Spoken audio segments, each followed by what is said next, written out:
अभी हम जक्कनपुर थाने के पास मौजूद है और ये वो जक्कनपुर थाना है जहाँ के एक दरोगा के कुकृतियों से ये थाना दागदार हो गया है। बिहार नहीं पूरे देश में ये थाना कह लीजिए कि इस समय ट्रोल हो रहा है, इस वजह से कि एक दिन पहले यहाँ के जो थाना अध्यक्ष है वो साहब यहाँ के एक एसआई के साथ, महिला एसआई और वो भी कह लीजिए कि शेड्यूल कास्ट से, उसके साथ शोषण करते हैं। जब वो एसआई प्रेग्नेंट हो जाती है तब उसका गर्भपात कराते हैं और कह लीजिए जब वो एसआई खुलासा करती है तब बिहार प्रशासन पर, खास करके जक्कनपुर थाने पर सवाल उठता है। बात करने के लिए हमारे साथी मौजूद है और पहला सवाल यही कि जक्कनपुर थाने के जो दरोगा साहब थे उन पर बड़ा आरोप है और एससी एसटी तहत क्या आरोप है कि एसआई के साथ तो शोषण करते थे, महिला एसआई एससी एसटी समाज जाती है। एक गरीब तबके की बेटी उठकर एग्ज़ाम पास करती है, एसआई बनती है और जब थाना में आती है तो उनको टॉर्चर किया जाता है जैसा आरोप लगाया जा रहा है।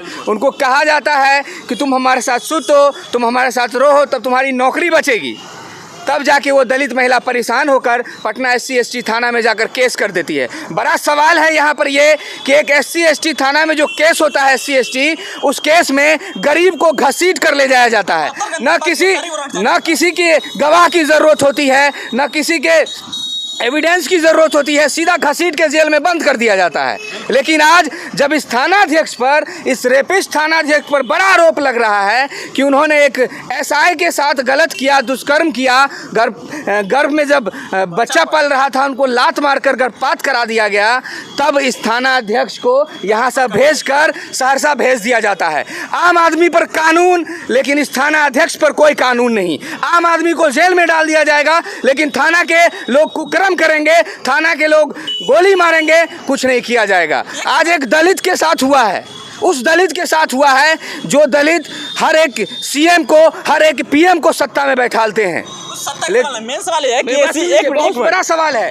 आम आदमी के घर का चौखट उखाड़ लिया जाता है 3 महीना में, ज़्यादा टाइम नहीं दिया जाता है। आज आप केस कीजिए, आपको गवाह की ज़रूरत नहीं पड़ेगी, 72 घंटा बाद आपका अरेस्ट वारंट निकल जाएगा। 72 घंटा के बाद आप अरेस्ट नहीं होते हैं 3 महीना तक, तो 3 महीना बाद आपका कुर्की जब्ती कर लिया जाएगा। आप बिलखते रह जाइएगा, रोते रह जाइएगा, लेकिन ये पुलिस नहीं सुनेगी। आज पुलिस के गरिमा को भंग कर दिया गया। जिस कानून में महिलाएं आती है अपना न्याय के लिए कि हमको न्याय मिलेगा, हमारे साथ गलत हुआ है, आज उसी कानून व्यवस्था को ये दरोगा शर्मसार कर दिया है। एक सवाल ये है कि 72 घंटे के बाद गिरफ्तारी वारंट जारी होता है एक आम आदमी के लिए, तो क्या ये दरोगा साहब है इसलिए इनके लिए गिरफ्तारी वारंट जारी नहीं बोल दिए? ये दरोगा साहब हैं और दरोगा साहब की संपत्ति की जांच हो जाए तो अरबों रुपया निकल जाता है, तो अरबों रुपया के पीछे तो सब लग जाता है। उन पर कौन सा कार्रवाई होने वाला है? 2 दिन बाद ये मामला दब जाएगा। 2 दिन बाद बड़े बड़े नेता जो दलित की बात करते हैं, आज दलित बेटी के साथ गलत हो गया है। अरे गलत है या सही है, जांच का विषय है, उसके लिए तो जांच का विषय न्यायालय है। देखिए न्यायालय पर सबको भरोसा है, उसके लिए न्यायालय बना है। न हम कोर्ट हैं, न हम जज हैं, हम जस्टिस देने वाले नहीं हैं। आज आम आदमी के साथ अगर होता तो आज पता नहीं कितनी जिप्सी आ जाती पुलिस की, पूरा पटना उसके पीछे लग जाता।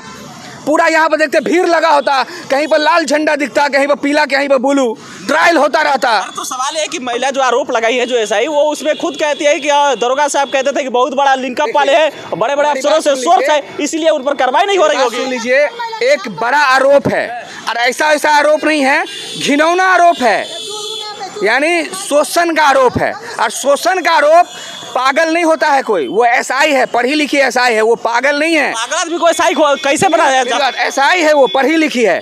और जब आपके साथ कोई रेप करेगा तो मेडिकल में साबित हो जाता है।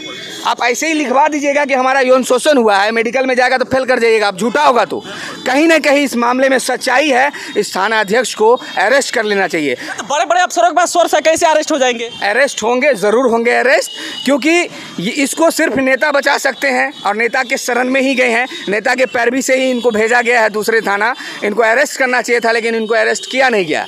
लेकिन एसपी साहब हैं, एसपी साहब पर उम्मीद है, यहाँ की कानून व्यवस्था पर उम्मीद है, नई सरकार आई है उन पर उम्मीद है। हो सकता है कल इनको अरेस्ट कर जेल में डाल दिया जाए, उसके बाद न्यायालय में मामला चलेगा, किसकी गलती है, मेडिकल टेस्ट होगा, नार्को टेस्ट होगा, उसमें पता चल जाएगा कौन गलत है। राष्ट्रीय महिला आयोग के पास भी एक एप्लीकेशन गया है, राष्ट्रीय महिला आयोग से क्या डिमांड करते हैं? महिला आयोग वो सिर्फ ऑफिस में बैठकर आवेदन पढ़ने का काम हो रहा है, महिलाओं को न्याय मिल रहा है। अभी ये थाना नॉर्मल थाना है, महिला थाना नहीं है। महिला थाना पर तो हज़ारों केस पेंडिंग है, यहाँ आप देखिएगा तो हज़ारों केस पेंडिंग पड़ा हुआ है। महिला भटक रही है, केस नहीं लिया जा रहा है, भटक रही है। चलिए, तो ये हाल है हमारे बिहार का। ये जक्कनपुर थाना है और जक्कनपुर थाने के जो एक दिन पहले तक दरोगा थे उन पर जो आरोप है, कह लीजिए कि वो पूरा माहौल बना दिया है बिहार के, कह लीजिए बिहार प्रशासन पर, बिहार पुलिस पर कई सवाल खड़ा कर रहे हैं। और सवाल यही कि जब SC/ST एक्ट के तहत मुकदमा दर्ज होता है तो आम आदमी 72 घंटे के अंदर गिरफ्तारी वारंट जारी होता है और उसको गिरफ्तार कर लिया जाता है विदाउट एनी गवाह, मतलब कि कोई गवाह की आवश्यकता नहीं पड़ती है। लेकिन जब एक दरोगा के ऊपर ये आरोप लगता है और दूसरा कोई आरोप नहीं लगाता है, उसके अंडर काम करने वाले एक SI आरोप लगाती है और वो भी जो SC/ST वर्ग से आती है, लेकिन इसके बावजूद भी अब तक वो दरोगा को गिरफ्तार नहीं किया गया। किया तो बस इतना गया है कि यहाँ से उसको ट्रांसफ़र कर दिया गया है। और जो दरोगा खुद आरोप के अनुसार कि वो कहते थे कि भाई साहब हमारा तो सोर्स बड़े बड़े अफसरों के पास है, और वो दिखा दिए हैं कि हमारा सोर्स कितने बड़े अफसरों के पास है, ट्रांसफ़र करवा लिए हैं क्योंकि वो अफसर भी गिरफ्तार करने की शायद इनके पास क्षमता नहीं रखते होंगे, इसीलिए, क्योंकि गिरफ्तारी तो होना चाहिए। SC/ST एक्ट के तहत मुकदमा दर्ज हुआ है। बाकी राष्ट्रीय महिला आयोग से भी ये अपील रहेगा कि महिला आयोग भी इस पर एक्शन ले, क्योंकि वहाँ तक भी ये मामला पहुँचा है। प्रतिक्रिया अपना दीजिएगा। बहुत बहुत धन्यवाद।